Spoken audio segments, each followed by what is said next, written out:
Morning, everyone. The presentation is titled The Heart of the Business. That's really because digital is at the heart of what BT are doing today, and increasingly affiliates is a very, very large part of what we do. But if I start by just introducing myself, my background is more or less all in digital. I've spent well over 15 years working in this channel. I led online sales for O2. I was head of online at British Gas. I had a large global role at Nokia when Nokia was still something actually to be proud of, rather than said quite quietly at the beginning of a presentation. But the main reason why I'm here is that my role today is Digital Director at BT. That means that I lead everything that happens in online channels for the consumer business within BT. And frankly, my role over the last couple of years has been to transform BT into a digital-first business, and we're quite a long way along that journey. I'm actually really proud of the progress that we've made. And really the reason why I'm here is to give you more of a generalist senior manager perspective on the way that the channel is discussed within large brands, because my remit is not just affiliates, it's not just online sales. As I said, I actually cover everything that happens online. We're working through the headcount for next financial year, but we'll have somewhere in the region of 180 people working in digital, of which a very, very small proportion work in affiliates. And yet it is a disproportionate part of our overall success. And I do have regular conversations with our CEO and our CFO about the affiliate channel. So the reason I've been invited to talk to you is to give you some perspective on what works for us, but also to give a little bit more of an overview of how the channel is perceived at that very senior level and how we see this as a really important part of our success, but also some of the challenges that come with it. And I'll talk a little bit at the end around some of the issues that are frequently raised and some of the quite significant strategic conversations we have around the affiliate channel. But let me talk about digital and BT just for a moment, because I think that sets a lot of context for what I'm about to say. So what's really our strategy? What are we trying to achieve? Well, first and foremost, we want to be the channel of choice in everything that we do. And I've spoke about transforming BT into a digital-first business. That means the majority of sales happening online, the vast majority of service interactions happening online, the majority of brand interactions happening online. We are one of the top 25 most visited websites in the UK. We have tens of millions of unique visitors every single month, which as a brand, as a retail almost, that puts us very near the top of the pile in terms of the kind of scale that we have. And increasingly, we're focusing on using that scale to drive much better customer interactions, much better customer relationships. We also want to ensure that we're delivering the most valuable customers. And we see that customers who buy online typically spend more with us. They're more likely to take our high-value products. They're more likely to stay with us for longer. They're happier. All of those things contribute really well to our success. And one of the things that we've been able to drive very successfully within the organisation is that understanding of the value of a digital customer. And actually, we go into quite a bit of detail within that, and we're able to look at channel of acquisition, and we're able to see how an affiliate customer compares to customers acquired via other routes. And actually, it's a reasonably healthy story. We have the lowest cost to acquire. That won't surprise anyone in this room, I'm sure. Digital is a very, very effective sales channel. We've got very high annual growth. We're getting very, very fast compound growth in our channel share and also in everything else that we're doing from a digital perspective. And we have a very significant affiliate channel. It is a very large proportion of our online sales. It's a very large part of my overall budget, well into the tens of millions of pounds. I won't get specific, but it's one of the larger affiliate budgets in the UK. This is a little bit of a teaching people to suck eggs slide. I completely recognise that, but it's important context. So sales success in digital, ultimately, you have only three levers, and the revenue that you spit out is a function of the traffic that you attract, multiplied by your conversion rate, multiplied by your average order value. And frankly, that is it. They're the only three things that affect your revenue, and therefore, the three levers that really affect the value that you're contributing are how many sales are you generating, what is the value of those, and how much is it costing you to acquire. And affiliates, for us, are really, really powerful because they contribute strongly to each of those. The volume that we get, as I've already alluded to, is really, really significant. The value of those customers is actually really good as well. One of the concerns, and I will come on to some of this shortly, is that there's a sense that customers coming through an affiliate channel might be considered to be deal seekers. I think we'd all sort of recognise that as something we see within this industry. But actually what we don't see generally is much higher churn. we don't tend to see customers taking lower value products. And that's a powerful myth that we've been able to explode. And clearly cost to acquire, I've already touched upon, is really, really important in the success that we see here.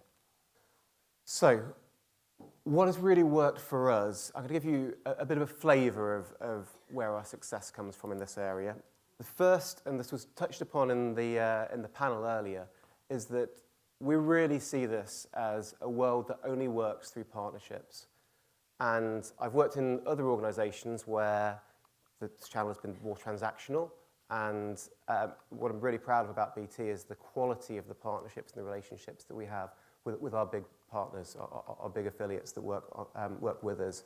And I think what that means is that through the rough and the smooth, we're able to work together, we're able to get great results, we work really, really well with the network, with Affiliate Window, and actually that powers a huge proportion of the success that we have because we're able to lean on those relationships when we need to, and we're able to get what we need out of them.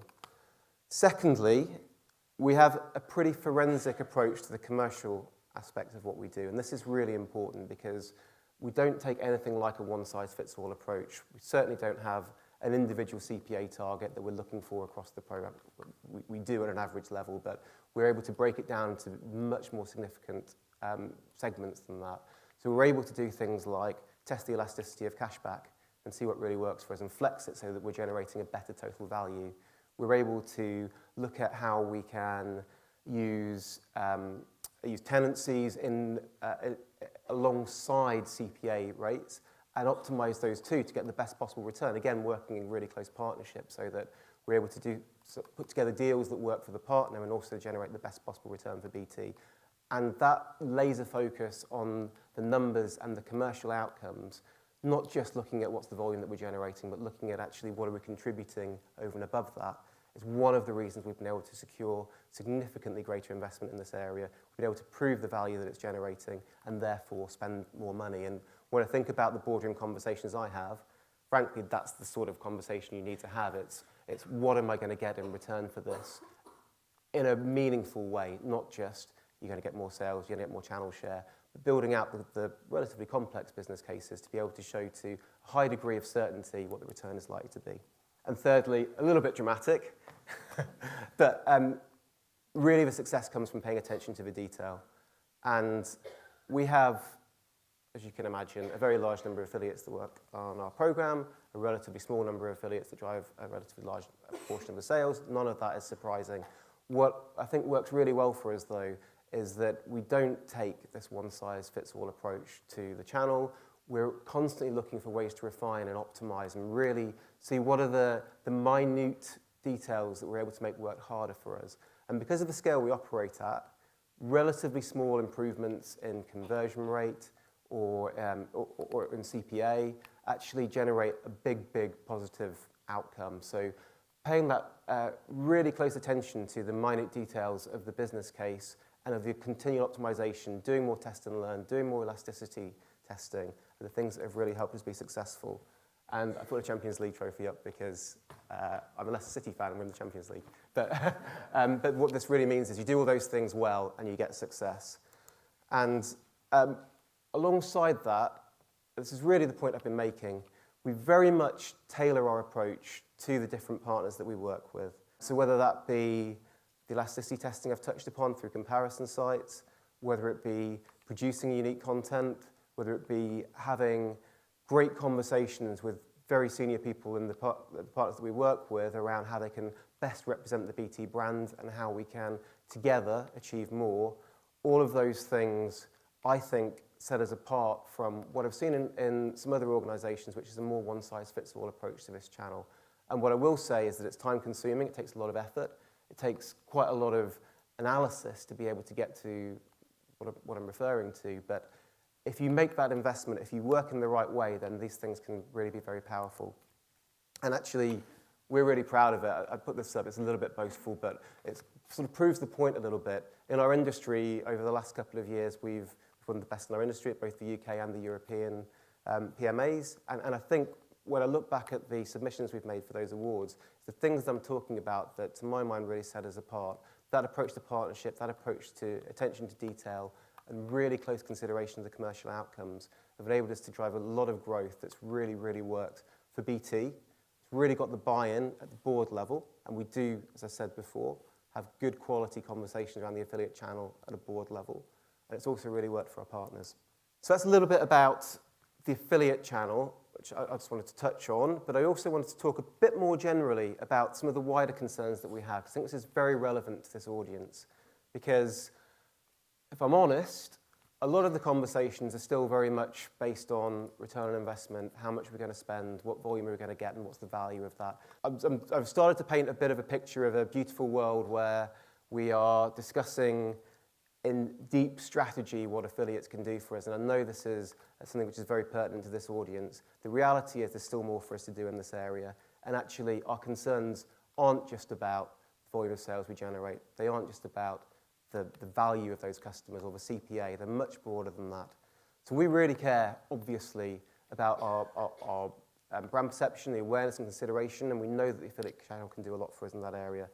We really care about customer engagement, having those proper relationships with our customers that aren't just transactional, but actually we're getting the BT brand in front of customers in the right places to have the right messages to them at the right time.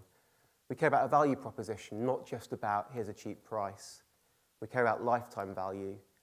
As was touched upon in the panel earlier, it's not very healthy for us if we just acquire customers who churn after a year, who come in, they see out their contract and go to somewhere else. Actually, that's quite disruptive for our P&L, and we have to make sure we're acquiring high-value customers over a lifetime and optimizing to that, which we do. We care about advocacy. Net Promoter Score is something I'm sure many of you are very familiar with. It's a really critical metric within BT. We focus a lot on how we can improve that because we know that if we're able to drive great engagement with our customers, they'll stay with us for longer, and that generates a much better return. And actually, the customer focus that we have running throughout the organisation has increased significantly over the last couple of years, and we need to ensure that that's reflected through this channel. We care about the other benefits that we can get from our digital marketing activity. It's not just about the direct response, it's about the way that we're able to communicate with customers, it's about the way that we're able to build a positive perception and really have a relationship with those customers over time.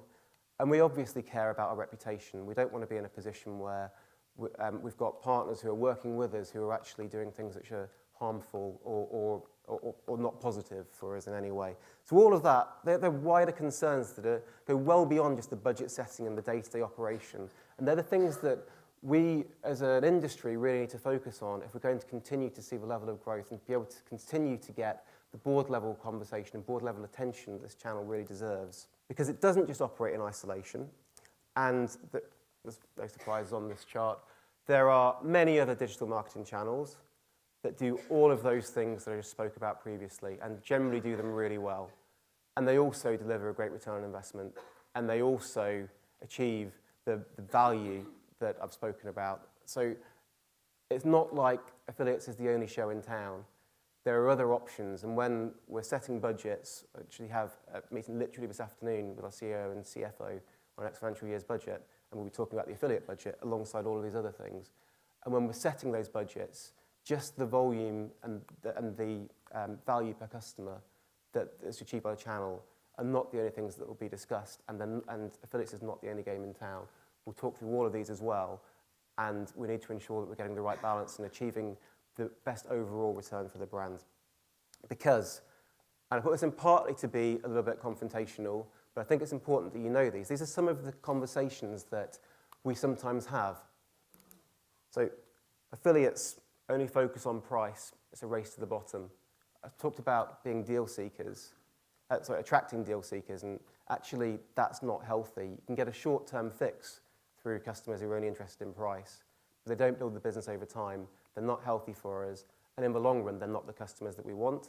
And if the affiliate channel is perceived to be a channel that only brings in that type of customer, it won't be seen as strategically important, and it won't be an area that grows investment over time. So we need to counter those claims. We need to bust some of those myths. We need to ensure they are myths, though. Secondly, I'm sure many of you have heard this argument before, but a real debate that still continues, and let's not live in a bubble and pretend that this is all over, a discussion around, are the sales that we get through the affiliate channel genuinely incremental, or are we paying for customers who would have come to us anyway? And I throw it out there.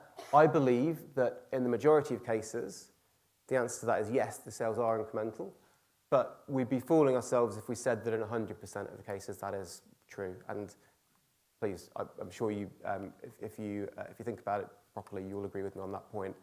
What we need to be able to demonstrate, therefore, is how much incrementality is there, and not try and pretend that there isn't any cannibalization, because all of that falls into the much bigger debate around where do we invest our marketing budget. And perhaps the most powerful one, I've heard this said on more than one occasion, and it's not the nicest thing to hear, and I don't agree with it, but it is the type of debate that goes on. Affiliates are parasites. Actually, there's some consideration in some people's minds that if this industry didn't exist, we'd still get the same number of sales, but we wouldn't pay the tens of millions of pounds that we do. And I think they're really important things for us to be aware of as a channel, that whilst there's a huge amount of value that's generated via the affiliate industry, whilst I do believe we generate massive amounts of incremental sales, huge amounts of value, where we focus on the partnerships and the optimization over time, we are able to generate really, really significant return on investment and incredible financial outcomes. There's some truth in all of these to an extent, and we have to recognize that the CFOs in particular, and the CEOs of this world, sometimes have that as their starting point. And we need to be able to, as an industry, as a channel, be able to bust those myths and really talk about the meaningful value that's delivered, but not pretend that these debates don't happen. So how do we tackle that? Well, I think a lot of it comes back to things I've already spoken about, and particularly working in partnership, particularly understanding the needs and the concerns and the considerations within a brand at a very senior level. And I think it's about really, really working with partners to ensure that the channel is really representing the brand in the right way, driving the messages that we want. I think getting affiliates and PR organisations working together is a great potential opportunity, so we can be more on message. Rewarding affiliates for lifetime value, not just for transactions, is something that I think has to become an even bigger theme than it has been to date. Really working from our side on how we can deliver more exclusive content and really help affiliates to achieve some of these to overcome some of these challenges is a real concern for brands who want to make this a success. Really focusing on where there is really clear incrementality, putting more effort in that area, and again, more reward for the affiliates that are really working on that basis. And I'm not going to talk about attribution for obvious reasons. It's been discussed to death, but it is an important consideration. And the points that I'm making are very, very real. This is an incredibly successful channel, but to achieve that goal, which I think is a large theme of big parts of this conference, of really being a boardroom issue, we've got to be aware of some of the concerns that are at a boardroom level, and we've got to be able to address them. So in conclusion, I think I've touched on all of these points more than once through the presentation. The affiliate channel can be hugely successful. It clearly is for BT. This is a massive part of our business. I'm really proud of our affiliate channel. I think it achieves a lot for us, but it needs love and attention to be successful. We need to work in collaboration and partnership. We need to tailor deals and commercial agreements, but in the right way, so that it's actually really building the value for the brand and actually working for the partner as well. Details are important. You do need very senior engagement if you're able to overcome some of these challenges, because the danger is that they'll just happen at a level above where the affiliate conversation is, and frankly, that will not break through that glass ceiling if we're not able to get that senior engagement. And aligning affiliates, both from an incentive perspective, but also from a partnership perspective, with the priorities of the brand for long-term success is absolutely crucial.